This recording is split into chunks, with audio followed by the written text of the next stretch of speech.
For the battery, I'm actually relocating it with the DC5 Creations kit, and it's pretty much like a basket where you could just bolt on with rib nuts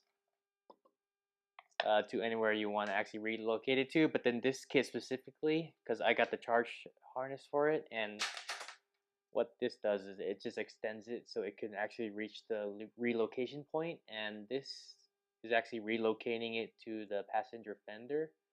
So it's pretty cool how everything's just set up there for you and they have everything available for it.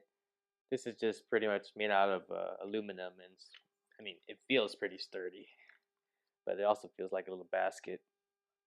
You could just hold it and walk around, go shopping with your battery. Gonna bolt onto your passenger side, and then these wires are gonna extend to where it meets up.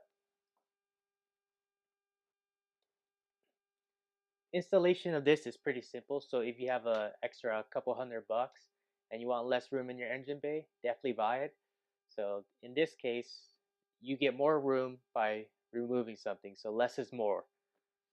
You actually have to put the back plate on and then drill the hole first. They actually give you a template for it, but I find it easier just to mark it with the piece itself. You drill a hole on the top, and then you drill the 3 holes on the bottom, and then once that back wall is mounted, you could actually mount the whole basket. And then for connection for the basket, I actually ran power lines from the battery along the fenders, and then it went up into the power. And then the other lines, you would connect the starter and then the alternator.